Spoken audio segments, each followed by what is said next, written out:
할렐루야.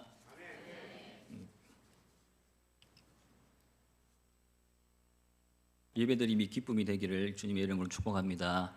이 시간 옆에 계신 분들과 이렇게 인사했으면 좋겠습니다. 은혜 받읍시다.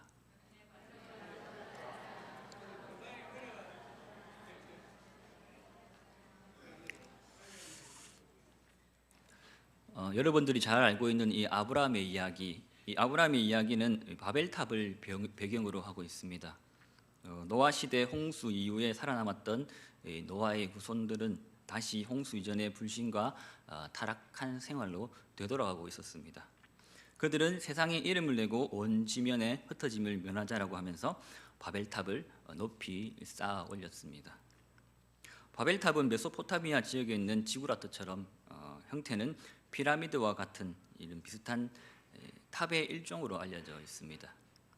그러니까 이 바벨탑은 하나님의 뜻을 거스르고 대적하는 교만과 불신의 시도였습니다. 그래서 하나님은 이들의 언어를 혼잡하게 하셔서 바벨탑의 축적 공사를 중단시키고 사람들을 온 지면에 흩으셨습니다. 미완성의 바벨탑은 하나님을 따르지 않고 오히려 그분에게 반역하는 타락한 인간의 모습을 적나라하게 보여준다고 할 수 있습니다. 그 결과 노아의 자손들은 바벨탑 이후로 혼란과 무질서 속에서 곳곳에서 흩어져 살아야 했습니다.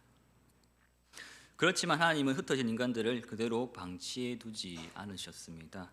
하나님은 한 목소리로 자기의 음성에 응답할 한 사람을 부르시고 그를 통해서 흩어진 자들을 다시 자기 품으로 모아들일 원대한 구원의 계획을 이렇게 가지고 계셨었습니다.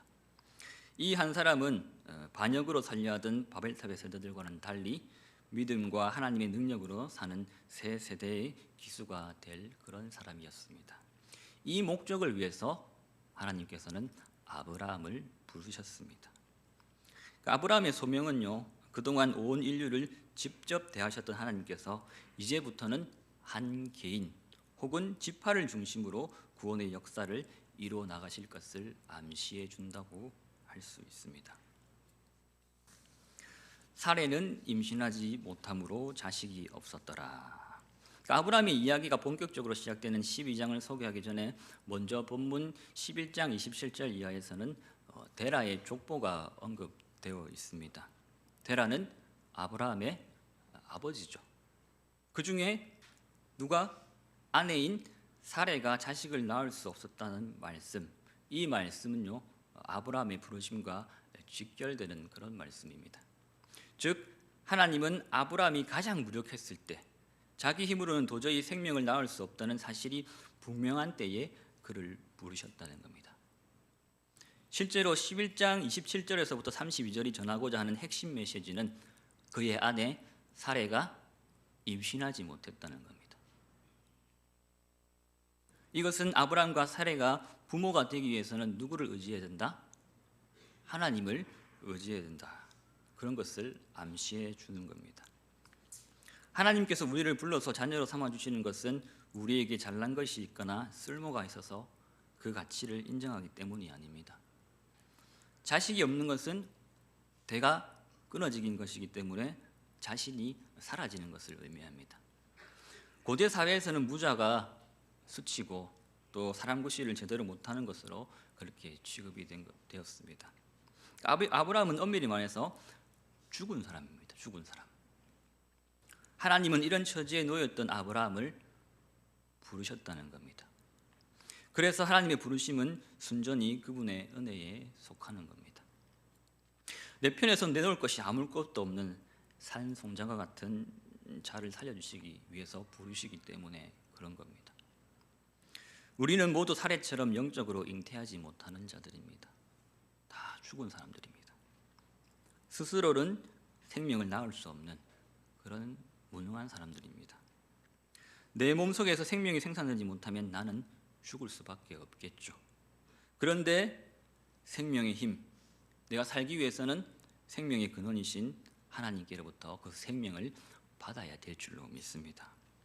아브라함의 이야기는 바로 이 새 생명을 받게 된다는 하나님의 약속에 대한 아브라함의 믿음을 진술하고 있는 겁니다.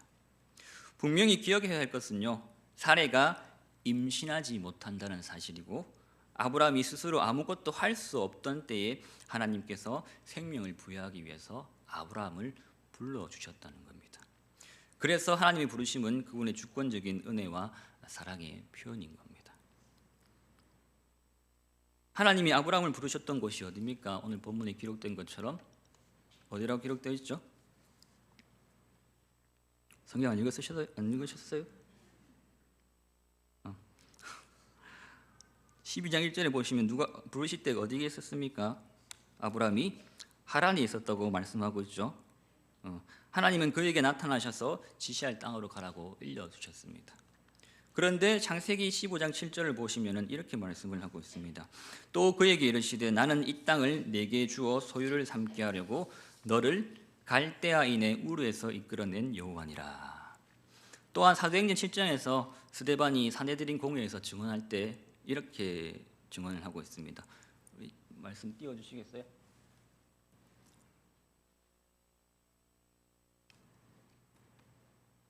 사도행전 7장 2절 3절 말씀 시작.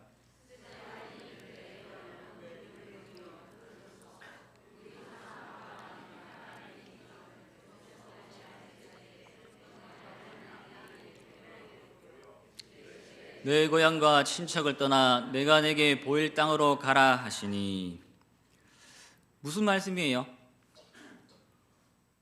이미 갈대아 우르에서부터 하나님께서 아브라함과 데라를 부르셨다는 겁니다. 그렇다면 데라와 아브라함이 갈대아 우르를 떠났다는 것은 이미 하나님께서 지시하신 땅으로 가던 도중이었다고 보시면 됩니다.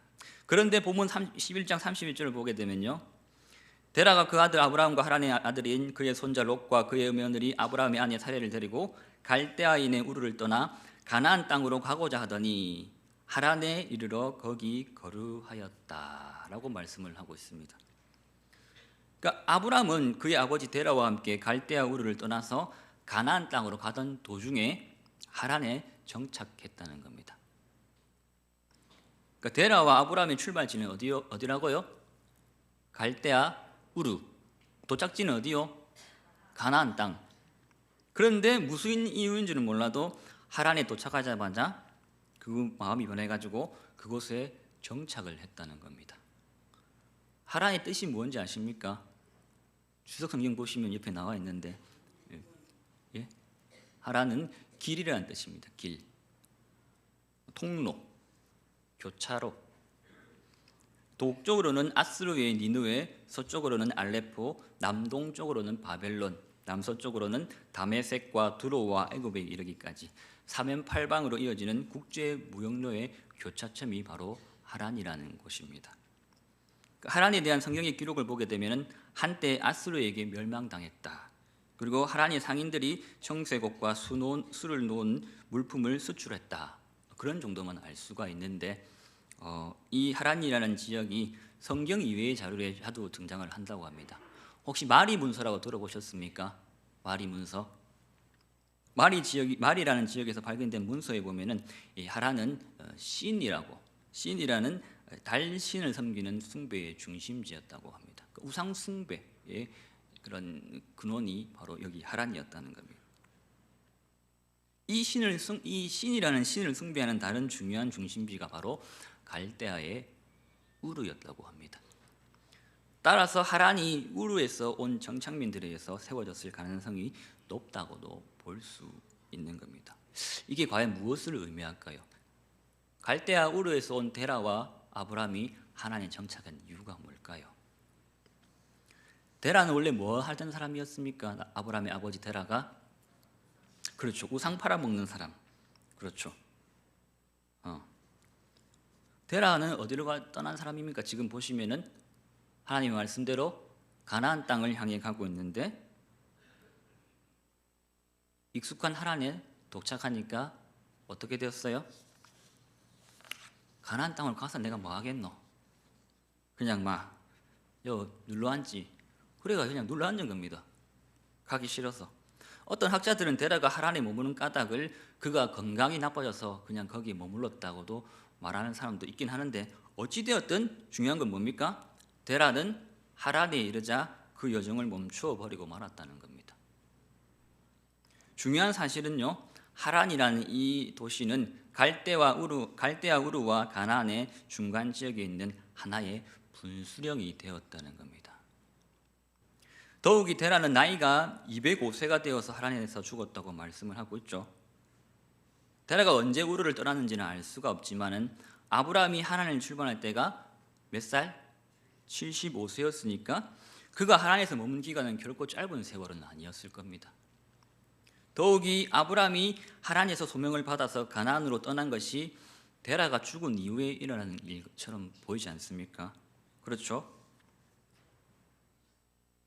데라가 나이가 205세가 되어 하란에서 죽었더라, 그렇게 32절을 끝임하지 않습니까? 하지만 데라가 205세에 죽었다는 점을 감안할 때 만일 아브라함이 데라가 130세 이전에 태어났다면 75세의 아브라함이 가나안을 떠날 때에 데라가 죽었다 살았다? 산수 안 되십니까? 데라가 죽었다 살았다? 살아있을 때 떠났다는 거예요.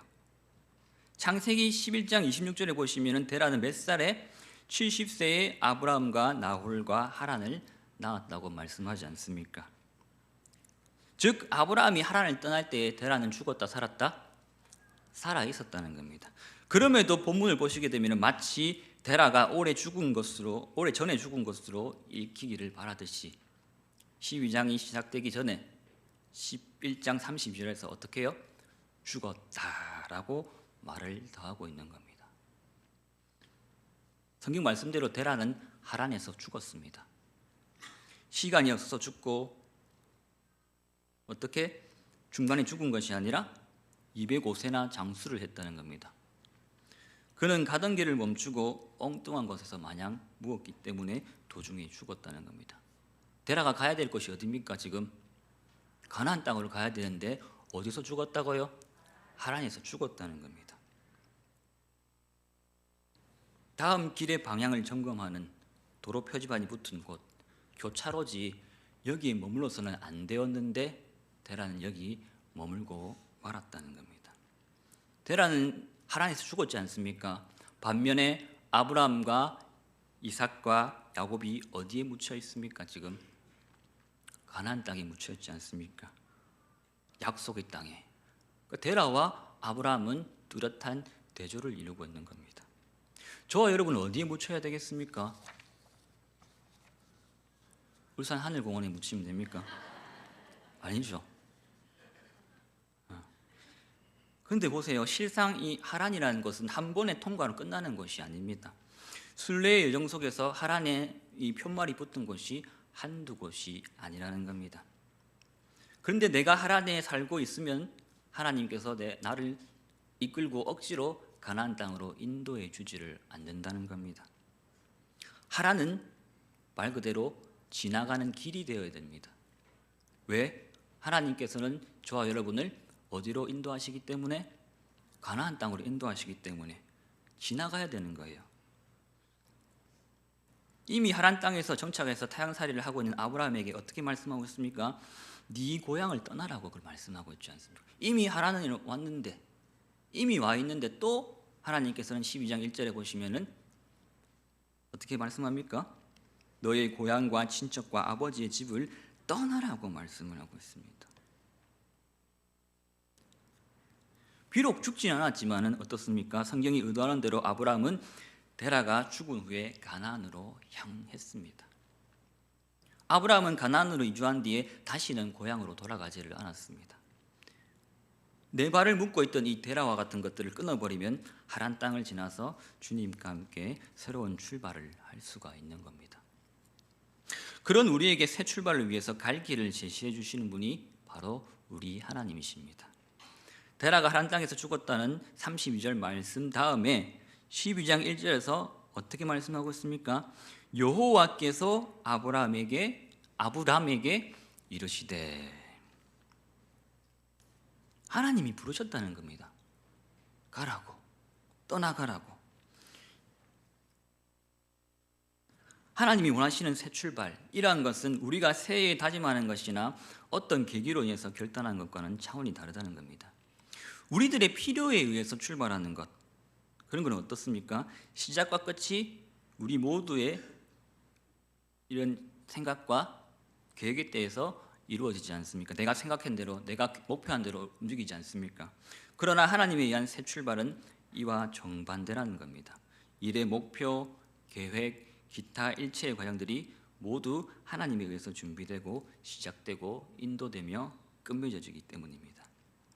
이에 여호수아서 24장 3절은 이렇게 증언하고 있습니다. 시작. 내가 너희의 조상 아브라함을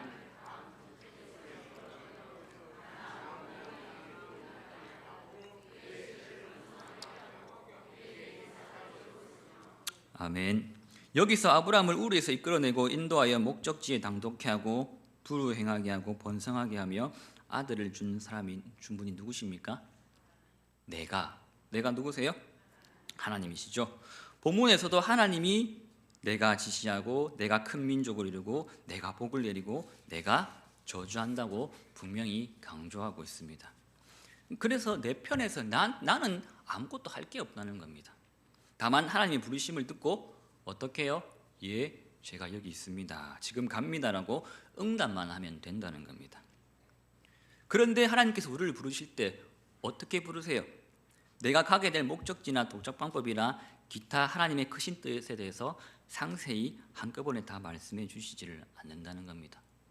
단지 내가 하나님을 신뢰하고 그분을 따라 나설 수 있을 정도만 알려주신다는 겁니다. 그래서 무엇이 필요하다? 믿음이 필요한 겁니다. 만일 하나부터 10까지 세세하게 될 일을 다 설명해 주고 이렇게 되고 저렇게 되고 이렇게 증명해 줄게, 과학적으로 논리적으로 철학적으로 다 따지고 해가지고 너 다 믿게 해줄게 라고 한 다음에 가자고 하면 어떻습니까? 그게 믿음입니까? 아니죠. 그래서 믿음은 어떤 사실에 대한 정보를 얼마나 많이 가지고 있느냐에 따라서 결정될 문제가 아니라는 겁니다. 즉 무엇을 알고 있느냐는 것보다 누구를 알고 있느냐가 믿음의 관건이 된다는 겁니다. 아무리 정보가 정확하고 모든 계획이 세밀하게 짜여진 여행 스케줄을 받아들고서라도 어떻습니까? 그것을 작성한 사람이 신뢰할 수 없는 사람이라면 그것을 믿을 수가 있습니까? 없습니까? 당연히 없겠죠. 그래서 믿음은 하나님과 나 사이의 인격적인 관계라는 겁니다. 이 같은 믿음은 하나님께 자신을 의탁하기 때문에 하나님이 어떻게 말씀하시든지 그대로 따를 준비가 되어진다는 겁니다. 어떠세요? 아브라함을 보세요. 아브라함은 하나님의 부르심을 받았을 때에 자신이 가는 곳이 가나안인 줄은 알았죠. 한데 그 이상은 몰랐습니다. 하나님은 그냥 내가 내게 보여줄 땅으로 가라고만 말씀하셨습니다. 그래서 히브리서는 이때의 사건을 다음과 같이 말씀하고 있습니다. 히브리서 11장 8절을 보시면은 다 같이 읽겠습니다. 시작. 믿음으로 아브라함은 부르심을 받았을 때에 순종하여 장래의 유업으로 받을 땅에 나아갈새 갈 바를 알지 못하고 나아갔으며, 뿐만 아니라 목적지에 도착할 때까지 무슨 일들을 만나게 될지에 대해서도 아무런 정보를 받지 못한 겁니다. 그나마 하나님으로부터 들은 말씀 역시 인간적인 측면에서 보면 도저히 납득할 수 없는 그런 것들이었습니다. 하나님은 아브라함에게 어떻게 말씀하셨습니까? 너의 고향과 친척과 아버지의 집을 떠나가라고 명령을 하셨습니다. 고대 사회에서는요, 가족의 울타리를 떠난다는 것은 쉽게 말씀드리면 죽으러 가는 거예요. 신변의 위협, 경제적인 손실, 어마무시한 겁니다. 그렇기 때문에 피치 못할 사정이거나 뚜렷한 이유가 없으면 감히 자기 땅이나 아버지의 집을 떠나지 않는 것이 상례였습니다. 하나님은 또 아브라함에게 어떻게 말씀하셨습니까? 2절 보시면은 큰 민족을 이루고 복의 근원이 되게 할 것이라고 말씀하셨습니다. 큰 민족을 이룬다는 게 어떤 말씀입니까? 네 새끼 많이 준다는 거죠. 자손의 자손을 번성시키겠다고. 그런데 어때요? 75세가 되도록 아브라함이 자식이 있었다 없었다? 사례가 잉태했다 못했다? 못했습니다. 그렇죠. 노부부는 앞으로도 희망이 있다 없다? 없어요. 아기를 못 낳는데. 그럼에도 불구하고 아브라함이 어떻게 합니까? 여호와의 말씀을 따라갔다고 말씀하고 있습니다. 어떻게 그렇게 할 수 있었을까요? 아브라함이 멍청해서 그랬습니까?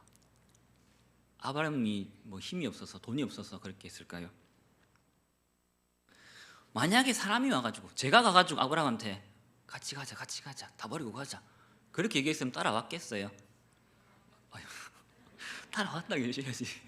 그래서 목사인데 목사가 얘기하는데 그리고 따라오는 신용이라도 했다고 얘기 좀 해주시면 좋은데 안 따라왔겠죠. 그런데 아브라함에게 말씀하신 분이 누구십니까? 그렇죠, 살아계신 하나님이 말씀하셨기 때문에 거짓말 하시는 분이 아니시라는 것을 아브라함은 알았기 때문에. 그래서 히브리서는 이렇게 말씀을 하고 있습니다. 11장 6절 말씀을 보시면은 다 같이 읽을까요? 시작. 믿음이 없이는 하나님을 기쁘시게 하지 못하나니 하나님께 나아가는 자는 반드시 그가 계신 것과 또한 그가 자기를 찾는 자들에게 상 주시는 이심을 믿어야 할지니라. 할렐루야. 그러니까 믿음은 하나님을 믿는 인격적인 신뢰라는 겁니다. 이 관계가 인격적인 관계라는 거예요. 그러니까 이 신뢰가 내가 하나님의 부르심을 들었을 때 네, 제가 지금 갑니다. 하나님 그대로 믿고 제가 따르겠습니다. 그렇게 응답하는 거예요. 믿음이라는 자체 그게. 근데 이 같은 믿음이 어디서 생긴다고 말씀하고 있습니까? 성경은 믿음은 들음에서 난다. 그렇죠. 즉 하나님 편에서 먼저 자신을 말씀으로 나타내 보이시기 때문에 우리에게 믿음이 생기는 겁니다. 그러니까 하나님께서 아브라함에게 먼저 가셔가지고 말씀해 주시지 않으셨다면 아브라함이 하나님을 알 수 있었을까요? 없었을까요? 없었다는 겁니다. 아브라함은 믿을 대상도 내용도 없었을 것입니다. 그러나 하나님이 말씀으로 계시하셨기 때문에 아브라함에게 믿음이 생긴 줄로 믿으시기 바랍니다. 이런 의미에서 믿음 자체도 어떻습니까? 내가 믿는 것이 아니고 누가 주신다? 하나님이 주시는 거예요. 성령의 역사로 일깨워지는 믿음의 은혜의 선물이 바로 믿음이라는 겁니다. 그런데 하나님께서 믿으라고 할 때 그냥 믿어 그렇게 하시지 않는다는 겁니다. 먼저 우리에게 오셔서 자신이 누구라는 것을 충분히 계시해 주신 다음에 믿으라고 한다는 겁니다. 그러니까 이 믿음이라는 건요, 이 말씀을 통해서 계시해 주신 하나님의 그 성품, 인격에 대해서 우리가 신앙적으로 응답하는 거라고 보시면 됩니다. 때문에 아브라함의 믿음은 무조건 믿는 맹신과는 구별이 되어야 된다는 겁니다. 믿습니다 이게 아니라는 겁니다, 여러분.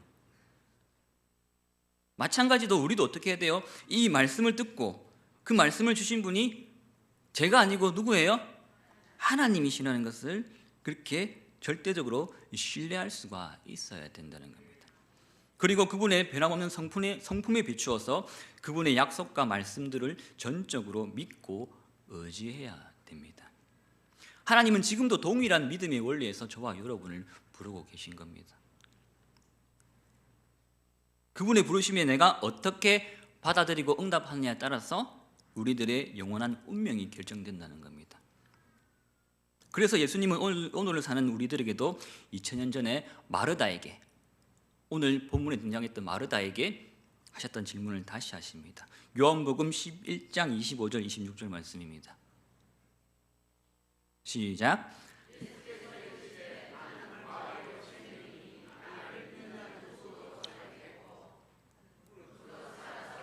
믿는 자는 영원히 죽지 아니하니 이것을 네가 믿느냐. 아멘. 믿어야지만 어떻게 된다고요? 살 수가 있다는 겁니다.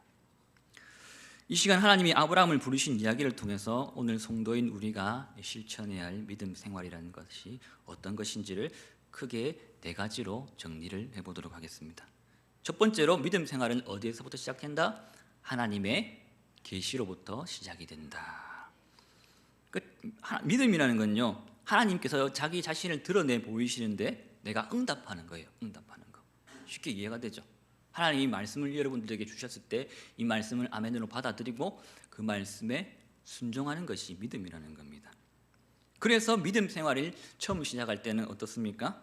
내가 스스로 발걸음을 떼는 것이 아니라 하나님께서 먼저 출발을 시켜주신 겁니다. 여러분들이 믿음 생활을 할 수 있도록 하나님께서 손을 붙잡고 이끌어 주셨다는 겁니다. 만약에 이 하나님의 계시의 말씀이 없었다면 우리는 믿을 대상도 없고 내 믿음도 일깨워지지 않는다는 겁니다. 왜? 모르니까. 하나님이 어떤 분이신지 알아야지 우리가 믿을 거 아니에요. 그렇죠. 여호와께서 아브라함에게 이르시되, 여호와께서 아브라함에게 말씀하시고 일깨워 주시고 지시하시고 하셨기 때문에 우리가 가나안 땅으로 갈 수 있다는 겁니다. 히브리서에서도 어떻게 말씀합니까? 믿음의 주요 또 온전하게 하시는 이인 예수를 바라보라고 말씀을 하고 있습니다. 하나님은 내가 믿어야 될 대상일 뿐만 아니라 하나님께서는 나에게 믿음도 주시는 분이심을 믿으시기 바랍니다. 한편 그러한 믿음 생활의 출발은 내가 개인적으로 믿고 자신을 의탁하고 헌신하는 그것을 전제로 한다는 겁니다. 그러니까 내가 하나님께서 말씀을 하실 때 어떻게 해야 돼요? 나도 어떻게 해야 돼요? 그 말씀에 순종하는 자세를 보여야 된다는 겁니다. 응답을 해야 된다는 거예요. 하나님 말씀하시는데 가만히 있으면 그게 믿음이 아니라는 거죠. 그러니까 믿음이라는 것은 내가 개인적으로 하나님께 응답하는 것이 믿음이라는 겁니다. 둘째로 믿음 생활은 하나님의 약속을 믿고 그 명령을 지키는 겁니다. 믿음은 어떻습니까? 흔히 하나님의 말씀만 믿으면 된다라고 생각하기 쉽죠. 그러나 하나님의 명령을 순종하는 것도 믿음입니다. 아브라함이 하나님께로부터 받은 계시는 약속과 명령 두 가지 요소가 포함되어 있습니다. 즉 약속은 뭐예요? 자식을 주시겠다, 땅을 주시겠다, 또 언약을 하시지 않습니까? 그 세 가지 약속과 지시는 뭡니까? 어디로 가라? 보여줄 땅으로 가라고 말씀을 하셨습니다. 즉 자손 땅 언약에 대한 세 가지 약속과 보여줄 땅으로 가라는 명령이 하나님의 말씀 속에 포함이 되어 있었다는 겁니다. 다시 말해서 하나님의 약속을 믿으면 그 믿음은 생활로 연결되어야 된다는 겁니다. 그래야지 믿음 생활이 되는 겁니다. 반대로 믿지 않으면 불순종으로 이어지게 마련입니다. 그래서 신명기 9장 23절에 보시면 불신과 불순종이 나란히 기록되어 있습니다. 여호와의 명령을 거역하여 믿지 아니하고 그 말씀을 듣지 아니하였다. 행함이 없는 믿음은 죽은 믿음이에요. 아브라함처럼 하나님의 약속을 믿었으면 어떻게 해야 돼요? 여호와의 말씀을 따라서 하란을 떠나서 가나안 땅으로 가야 되는 거예요. 가야지 믿음이죠. 안 가고 머물러 있으면 그게 믿음입니까? 아니라는 겁니다. 나는 하나님의 약속을 믿는다고 고백할지도 모릅니다. 나는 하나님을 믿어요라고 그렇게 말할지도 모르겠지만 약속을 믿는 것과 명령을 지키는 것 다른 게 아니라는 겁니다. 여러분은 하란 땅을 떠나고 있습니까? 셋째로 믿음 생활은 새로운 생활 방식입니다. 아브라함은 고향과 친척과 아버지의 집을 떠나야 됐습니다.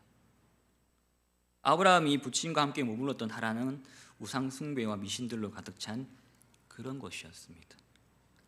믿음의 새 출발을 위해서는 이런 것들을 과감히 끊어버려야 됐어요. 그래서 이교도의 풍습에 쩔어있던 데라와도 어떻게 합니까? 결별하고 떠납니다. 과감하게. 왜? 하나님이 떠나라고 말씀하셨기 때문에. 그러니까 믿음 생활이라는 것은 이 같은 어두운 과거를 청산하고 하나님의 가르침에 따라서 새로운 생활 방식을 익히는 겁니다. 이전 것은 지나갔으니 보라 새 것이 된 겁니다. 여러분들은 헌 게 아니고 새삥입니다. 새거 완전 번쩍번쩍하는 새거라는 거예요. 새로운 생활 방식이 뭡니까? 과거의 부끄러운 것들을 어떻게 해야 돼요? 버려야 돼요. 버린 것을 줍는다 안 줍는다? 버려진 쓰레기를 줍으면 됩니까 안 됩니까? 여러분들 방 청소하면서 쓰레기 버렸다가 다시 주워가지고 뿌립니까 이렇게? 아니죠. 저도 그렇게 절대 안 합니다. 쓰레기는 쓰레기통에 분리수거 잘해서 버리면 됩니다. 여러분들이 그렇게 하셔야 된다는 겁니다.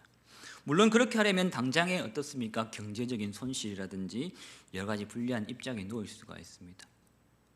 예수 믿으면 손해보는 일이 참 많죠. 편법도 못 쓰고 부정도 못 저지르고. 그러니까 예수님을 믿으면은 믿음 생활이 원리가 어떻게 돼야 돼요? 성경적으로 바뀌어야 된다는 겁니다. 그분의 가치관을 따라서 살아가야 된다는 겁니다. 그러니까 아브라함처럼 고향을 떠나야 되기 때문에 안정적인 생활을 포기해야 될 수도 있고 또 생활 터전을 잃어야 될 수도 있는 겁니다. 싫지 않습니까? 얼마나 억울해요. 평생을 모아놓은 업적들을 다 무너뜨려야 되고 가족들을 떠나야 되고 피눈물 흘리면서 나와야 된다는 겁니다. 그러나 성도는 거룩한 삶을 살기 위해서 따로 성별된 자들이라는 것을 기억해야 됩니다. 데라가 늘도록 하란에 머물다가 죽었어요. 데라는. 그것은 우리들의 올바른 믿음 생활을 위해서 명심해야 될 하나님의 경고라는 겁니다. 여러분들은 데라가 되어서는 안 되고 누가 되어야 된다? 하란을 떠난 아브라함처럼 되어야 된다는 겁니다. 그렇게 해야지만이 새로운 부르심에 합당한 삶을 영위할 수가 있습니다. 마지막으로 믿음 생활은 하나님께 의지하는 겁니다. 사람이 자기 손으로 일하지 않고 비동적으로 남이 수고한 열매에 의존해서 사는 것은 그릇된 생활 자세죠. 그렇지만 믿음 생활은 다르다는 겁니다. 우리는 우리 힘으로 타락한 세상을 구원할 수 있다 없다? 여러분 자신 구원할 수 있다? 없다. 그렇죠. 구원은 준다 받는다, 만들어낸다 받는다. 어떻게 해요? 구원은 내가 받아야죠. 예. 내가 만들어내는 것이 아니지 않습니까? 그러므로 어떻게 해요? 믿음 생활이라는 것은 하나님의 능력에 의지해서 이미 주님께서 마련하신 이 구원의 능력과 은혜를 날마다 받으면서 사는 그런 삶인 겁니다. 아브라함은 어떻게 됐습니까? 스스로 자식을 낳을 수가 있었어요? 없었어요? 없었죠. 사례가 잉태하지 못했기 때문에 자식을 둘 수가 없었습니다.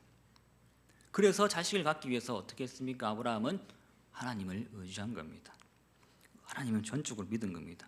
또 갈 바를 알지 못했기 때문에 하나님의 인도를 계속해서 의지할 수밖에 없었습니다. 그 믿음으로 사는 생활은 어떻습니까? 얼핏 보면은 불확실하게 보여요. 내가 이렇게 가면은 쫄딱 망하지 않을까? 내 사업이 힘들지 않을까? 내가 손해보지 않을까? 어려움 당하지 않을까? 내 건강이 상하지 않을까? 그렇게 불확실하게 보일 수밖에 없다는 겁니다. 그러나 하나님을 의지하고 그분을 따라가면은 비록 목적지를 처음부터 상세히 모르더라도 어떻게 해요? 마침내 닿게 되는 땅이 있다는 겁니다. 오늘 12장 5절 말씀에도 어떻게 말씀하고 있습니까? 아브라함이 그의 아내 사레와 조카 롯과 하란에서 모은 모든 소유와 얻은 사람들을 이끌고 가나안 땅으로 가려고 떠나서 마침내 가나안 땅에 들어갔더라. 그렇게 말씀을 하고 있습니다. 여러분들이 목적지를 정하고 여러분들이 계획을 하고 가면은 어떠세요?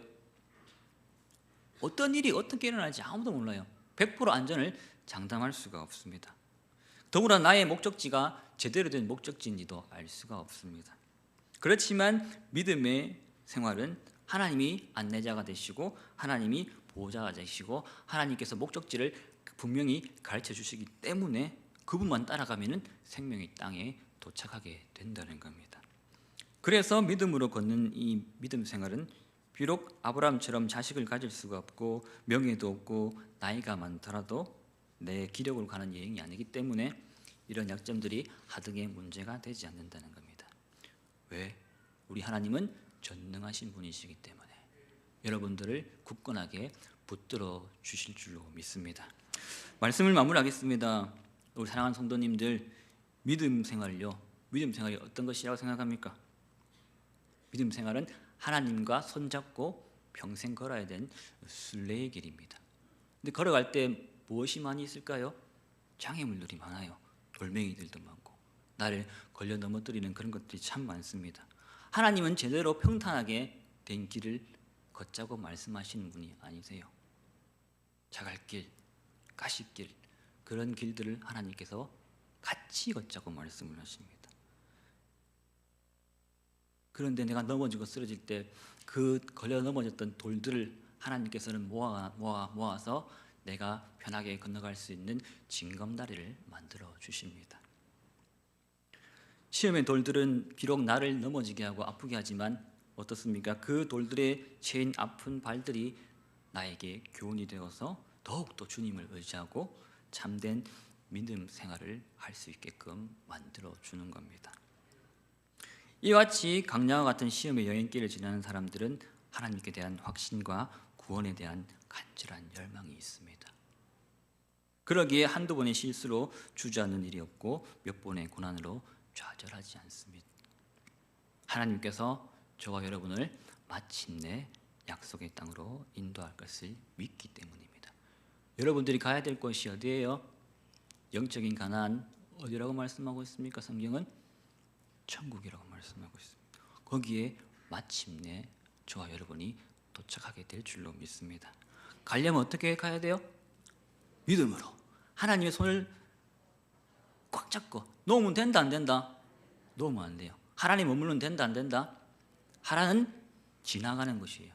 우상 숭배, 갖가지 그런 세상의 그런 여러 가지 것들이 여러분들이 유혹할 때마다 그것들을 뿌리치고 나아갈 수가 있어야 되는 거예요. 성경책을 보시게 되면 아브라함이 어떻습니까? 믿음 생활 잘하고 훌륭하고 그런 내용만 기록되어 있지 않지 않습니까? 오히려 아브라함이 시험에 넘어간 실패한 그런 이야기들이 서서히 기록되어 있지 않습니까? 그렇죠. 그럼에도 불구하고 하나님께서 아브라함을 붙잡아 주시고 주님을 의지하는 믿음 생활로 끝마치게 했다는 것. 그것이 그의 이야기의 초점이라는 겁니다. 그럼에도 불구하고 마침내 아브라함을 가나안 땅으로 인도하셨다. 여러분, 아브라함처럼 하나님을 철저하게 믿어 그 믿음으로 축복받아서 하란 땅을 지나 마침내 약속의 땅에 이르는 저 여러분 되시기를 주님의 이름으로 축원합니다.